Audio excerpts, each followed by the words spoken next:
É isso aí, é nessa direção. Tamo no caminho certo. Ô chefe, mas você tem um mapa aí? Você tem ideia de pra onde a gente tá indo? Oi, mapa? Mapa não, mas me falaram que é só ir nessa direção aqui que a gente vai encontrar terra. Deixa que a corrente leva e se a gente não virar, a gente chega lá. Jesus, Odin. Jesus, Odin. Jesus, foi muito bom conhecer vocês, meus amigos. Ah lá, o que é aquilo lá no horizonte? O que é aquilo lá? É o inferno vindo nos buscar! Não, seu imbecil! É terra para a gente desembarcar! Aê! Sejam todos muito bem-vindos ao canal do Slow, uma iniciativa financiada por essas pessoas lindas e maravilhosas.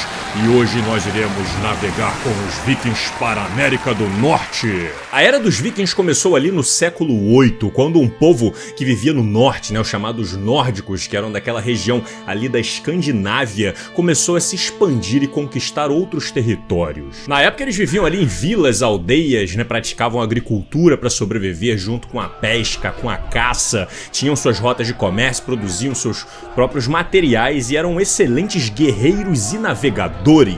Eles eram excelentes artesãos e fabricavam seu famoso barco viking, que era utilizado para navegar os longos rios que cortavam toda a região, conectando essas diferentes vilas e também pelas costas para poder atingir diferentes locais. E eis que em determinado momento, com o avanço da tecnologia, com o avanço das técnicas de navegação, alguns desses vikings começaram a se arriscar a navegar mais afastado da costa em direção ao mar mais aberto, para ver onde é que dá. Claro que muitas das vezes isso acontecia sem intenção, quando a pessoa estava lá no barco e se perdia e ficava à mercê da própria sorte.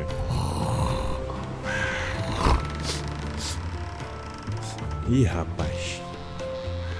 Cadê a terra? Mas em determinado momento eles foram percebendo que se fossem navegando em direção ao sul, eles encontrariam terras férteis com um clima mais agradável e outras pessoas e culturas e, claro, muita riqueza. E assim foi se seguindo nos séculos seguintes na era viking, com eles descendo com seus navios e entrando em contato com todo o povo europeu, passando pela Inglaterra, pela Irlanda, pela França, por onde hoje é a Alemanha, também ali por Portugal, pela Espanha, chegando próximo ali do mar Mediterrâneo e até em direção ao meio do Oceano Atlântico, encontrando arquipélagos como o da Ilha de Açores, que seria um lugar paradisíaco por onde os vikings chegaram muito antes dos europeus, e nós conversamos bem neste vídeo aqui. Meu Deus, se nós contarmos, ninguém vai acreditar.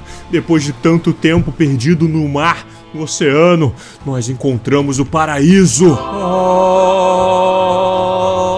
Mas o sul não era o único destino por onde os vikings arriscavam se aventurar. Se jogar pelos mares do norte também parecia um tanto promissor, já que, apesar do clima não tanto favorável, havia uma chance de você encontrar um local não povoado em que você poderia começar uma nova jornada, com um novo assentamento, com um novo grupo, ou quem sabe até encontrar uma terra prometida com muitos recursos para serem aproveitados. Muitas histórias da época eram contadas e repassadas ali no boca a boca e que alguns séculos depois foram traduzidas para forma escrita, sendo algumas delas conhecidas como a Saga dos Islandeses, que compõe hoje uma das principais literaturas nórdicas medievais que nós temos acesso hoje. Eles se jogaram além do oceano, além do horizonte, encontraram monstros no caminho, arriscaram a própria vida, mas também encontraram terras misteriosas para viver. Se você pegar um barco e sair ali da Noruega, disposto a se afastar da costa e ir navegando em direção oeste, existe uma chance então de você pegar uma corrente que te leva ali para o Reino Unido.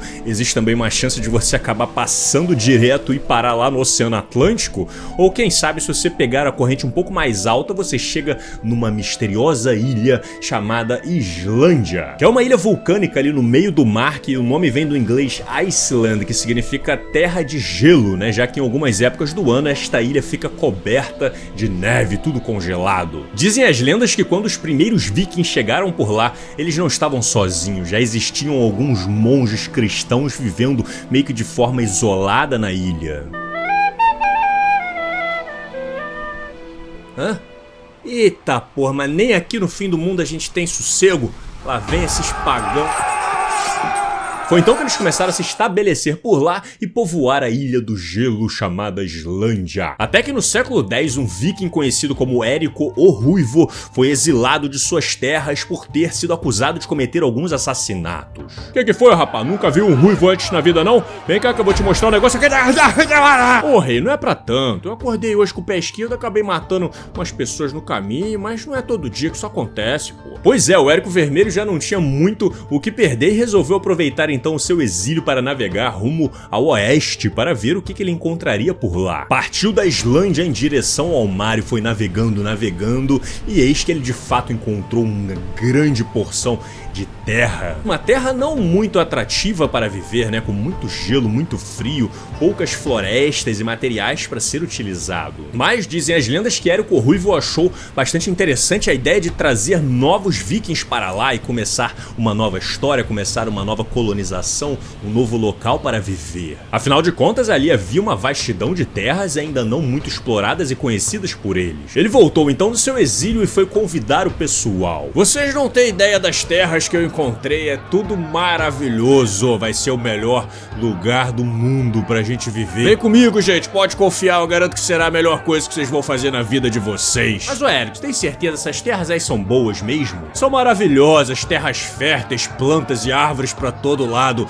quanto é que eu chamei este local de Terra Verde. Pois é, dizem que é daí que vem o nome Greenland do país, né, que em português é Groenlândia, que seria terras verdes, né, que de verdes não tem nada, porque é tudo congelado, mas teria sido uma das estratégias de Érico Vermelho para convencer mais pessoas a irem colonizar e começar um assentamento lá junto com ele. Trollada Master! E de fato rolou, muitos dos vikings foram começar uma nova vida lá na Groenlândia, ali em torno mais ou menos do começo do século XI. E aí, se a gente for olhar no mapa, dá pra ver que quem chegou até a Groenlândia já tá mais perto da América do Norte do que da Europa em si. Claro que para atravessar ainda tinha uma boa porção de mares ali para serem encarados pela frente e seria necessário muitos recursos, seria necessário que eles estivessem preparados, e eles estavam na Groenlândia, que era muito distante do foco, do núcleo da sua civilização, lá mais próximo da região da Noruega. Então se arriscar a ir ainda mais longe, encarando o desconhecido, passando pelo que parecia ser até o fim do mundo, sem ter garantia nenhuma de que eles de fato encontrariam terras melhores do que a que eles já estavam, seria uma aventura e tanto.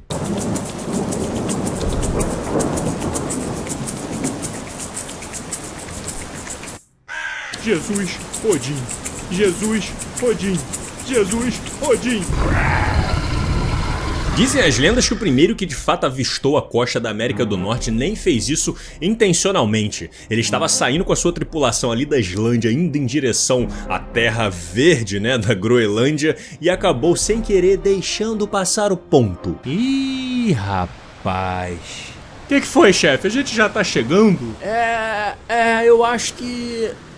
Eu acho que a gente passou um pouco o ponto. Mas não se preocupa não, ó. A gente tem um ovinho. O quê? Pois é, passaram direto e depois de algum tempo no mar eles avistaram uma terra que eles não identificaram como na Groenlândia e resolveram voltar ao invés de desembarcar. E quando voltaram, levaram junto com eles um valioso registro de que existiam de fato mais terras naquela direção e compartilharam com a população local. E nisso a história chegou nos ouvidos de um outro viking bastante famoso na época, chamado Leif Erikson, que, como o nome diz, era o filho do Érico Vermelho. Essa é a minha chance de me aventurar e dar orgulho ao meu pai. Vamos juntar uma tripulação e, se essas terras de fato existem, nós iremos encontrá-las. As sagas descrevem que eles de fato saíram com suas tripulações em busca dessas terras misteriosas e teriam encontrado 3 principais locais. Uma seria um misterioso local chamado Helluland, que na tradução ficaria como a Terra das Pedras Chapadas. Assim como a Markland, que na tradução seria a Terra das Florestas. Assim como a terceira e a mais importante delas, chamada Vinland, que numa tradução bruta seria a Terra do Vinho. E foi em Vinland que Leif Erikson teria deixado a sua marca, criando um um assentamento onde outros vikings teriam vivido por ali por algumas gerações, nesta Terra Nova até então desconhecida. Agora, o problema é que essas sagas e contos, como eu comentei com vocês, eles eram passados oralmente, no boca a boca, e só foram de fato traduzidos para escrita alguns séculos depois. O que significa que não dá pra gente tirar conclusões históricas muito precipitadas nos baseando apenas nestes contos. E quem me garante que isso não são apenas histórias fantasiosas que foram passadas à geração? A gente tem evidência mesmo de que eles chegaram aqui na América do Norte? E por que eles não pararam às vezes numa ilha qualquer? Pois é, em busca de confirmar essas histórias, vários pesquisadores começaram a sondar ali aquela costa do Canadá, dos Estados Unidos, para ver se esses fatos de fato se confirmavam. E eis que em 1960, numa ilha chamada Newfoundland, ali colada na costa do Canadá, os pesquisadores encontraram de fato um sítio arqueológico que tinha muita cara de viking. E além da semelhança nas técnicas de construção, quando eles foram investigar, eles encontraram de fato vários elementos presentes na cultura viking, como elementos para forjar materiais, um lampião à base de óleo e ferramentas de ferro, de bronze, entre outros utensílios. Agora olha só que irado, galera. Quando alguns desses cientistas estavam lá analisando esses itens todos, uma dessas pesquisadoras resolveu pegar vários pedaços de madeira que ela tinha encontrado e guardar isso tudo para ela, porque ela sabia que isso seria valioso em algum momento. Elas colocaram isso dentro de um freezer que ficou lá por décadas sendo preservado. E aí recentemente, nesses últimos anos, uma outra pesquisadora resolveu ir lá analisar esses pedaços de madeira em busca de tentar descobrir há quanto tempo que eles haviam sido cortados. Cortes feitos por lâminas de ferro, confirmando a presença dos vikings naquele local. Vamos construir a nossa casa neste novo lar! E como eu já conversei com vocês, o tronco das árvores pode dizer muito sobre o passado daquela região. A formação dos anéis pode revelar, por exemplo, se a árvore passou por um período de frio, de seca, de calor mais intenso, entre outras variáveis que ficam ali registradas contando um pouco sobre a sua história. E estudando isso, os pesquisadores perceberam que as árvores que estavam vivas no final do século X apresentavam uma marca ali, uma carimbada de algo que aconteceu naquela época. A hipótese é de que num lindo dia do ano de 993 ocorreu uma explosão solar. Uma explosão que liberou um raio cósmico de radiação em direção ao planeta Terra, que chegou na nossa atmosfera e reagiu com o carbono da atmosfera, aumentando a quantidade de carbonos 14. Carbonos que seriam absorvidos da atmosfera para dentro dessas árvores ao realizar a fotossíntese, que deixou ali no seu anel daquele ano uma marca deste evento universal. Logo, se a gente sabe que essa marca está presente nas árvores no ano de 993, basta que a gente vá contando quantos anéis se formaram depois disso até o momento em que ela foi cortada fora. Se cada anel representa um ano de vida a mais dessas árvores, então dessa forma a gente consegue saber com precisão qual foi o ano da história em que um viking chegou lá com seu machado de ferro e pá! E o ano encontrado foi de nada mais, nada menos do que o de 1021, quase que exatos 1000 anos atrás. O que significa que há 1000 anos, cerca de 500 anos antes de Cristóvão Colombo, os vikings já estavam nestas terras explorando, tentando sobreviver, criando as suas casas, criando as suas pessoas e criando novas gerações e deixando a sua marca e a sua história para serem apreciadas por nós hoje. Só que apesar deles serem os primeiros a chegar nas Américas, ainda muito antes dos outros europeus, quando eles chegaram por aqui, eles não estavam sozinhos. Muitos outros seres humanos já habitavam esse local. Nativos norte-americanos com a sua cultura, com a sua história, já viviam por aqui há muitos e muitos milhares de anos atrás. Provavelmente eles chegaram pelo outro lado do continente há vários milênios atrás, enfrentando vários desafios climáticos em busca de tentar sobreviver e realizar as suas migrações. E se vocês quiserem saber mais sobre esta incrível história dos primeiros seres humanos a pisarem nas Américas, vocês podem assistir a este vídeo aqui. Então, muito obrigado pela presença de todos, eu espero que vocês tenham gostado. Deixa aí um comentário, se inscreve para receber o vídeo na semana que vem e fiquem agora com os incríveis apoiadores que garantem a sobrevivência desse projeto. Muito obrigado, um grande abraço e valeu!